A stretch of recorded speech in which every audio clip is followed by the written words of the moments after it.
Hi, everybody, and welcome to the cabin at Frog Hollow.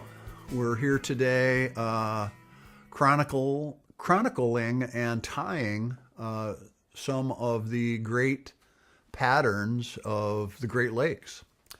Today we're featuring a dry fly that was developed around 1935 by a fellow by the name of Aggie Bugbee.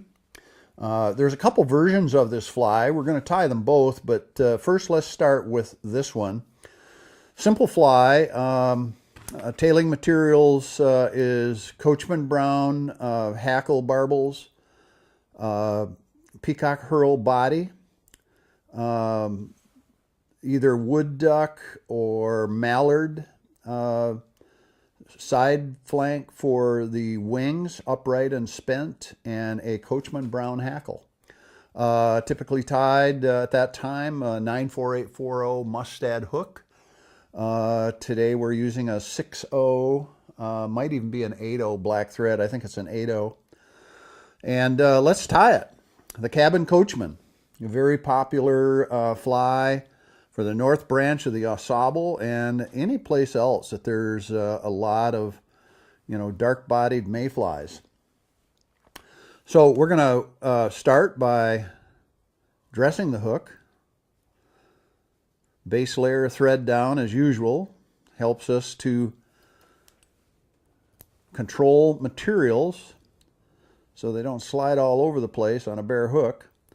Move the thread up to the wing position, which is about 30% back of the hook shank. So we're going to position our hook right there, or our wing right there. Gives us enough room in front of the wing for some hackle in front and, of course, hackle in the back. So we're going to take some of these barred, excuse my elbow,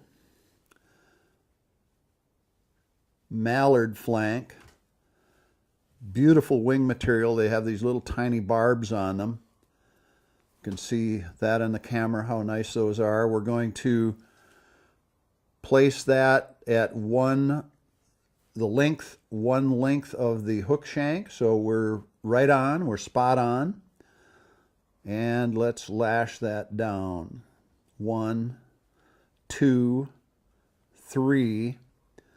I'm going to leave those butts on for the time being because we're going to pick these barbels of this duck feather up. We're going to make a wrap right in front to build a little dam to lock these fibers in just like that. Now we're going to separate them to make a spent wing. So we want to get about 50% of them. Sometimes it takes a minute to get that sorted out. No rush. There's one side. Usually with duck or any of these side feathers, they're soft and pretty easy to manage.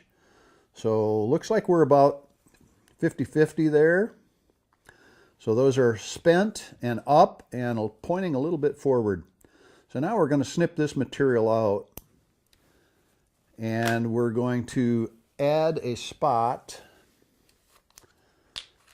of clear, flexible head cement right there. That's going to set those wings beautifully. We won't have to worry about those again. That's going to stay tacky for a while, which is just dandy fine. Now we're going to return and we're going to tie in the tail material. The tail material is a brown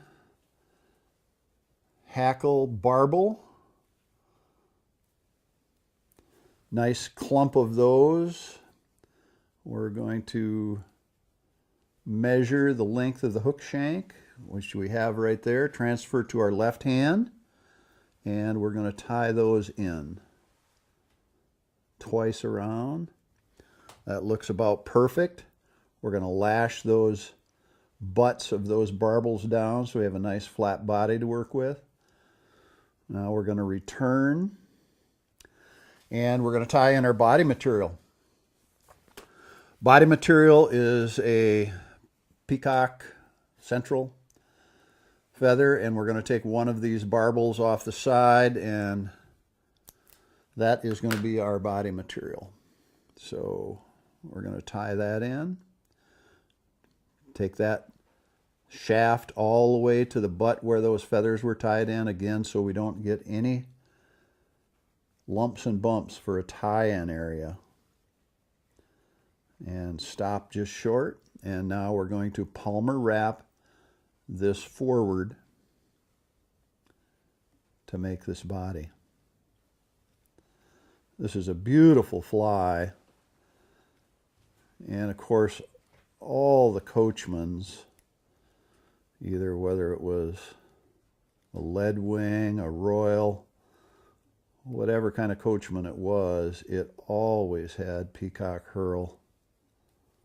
But look how beautiful that herl is flaring.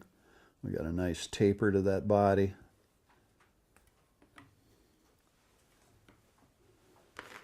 Now we're going to snip out that stem. And we're looking pretty good here. Next part, of course, is hackling.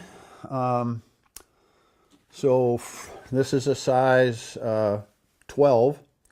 So we're going to go somewhere in the mid portion of the neck to find a size 12 hackle. That looks like one right about there. We're going to take all the webbing out of the base down here. Again, dry flies require these stiff barbels. Keep them up and on the surface of the water. We're going to, dull side of the hackle is going to face us. We're going to tie that in right under the wing. Never want to tie it on top because it disrupts the flow of the wing. Snip off the stem of that hackle and now jump the thread up in front. We're just going to bring it up to the finish area where we're going to whip finish and make a small head. Get a hold of your hackle pliers, or if you're brave enough to do it with your fingers, go ahead. I recommend hackle pliers. Get the right attitude on this. Get this hackle going in the right direction right off the bat. That's not difficult to do. You just have to start it right.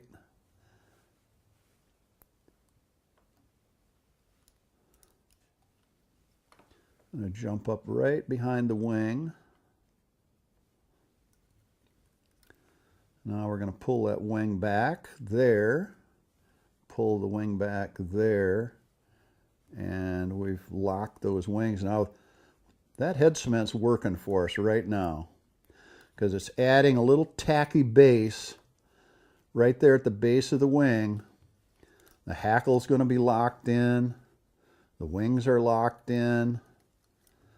Everything is working our way. And I'm going to finish right there. Bring the thread up behind once, twice. Rotate in the vise a little bit so that we snip just the stem and not the thread. Thought I saw that loosened, but it didn't.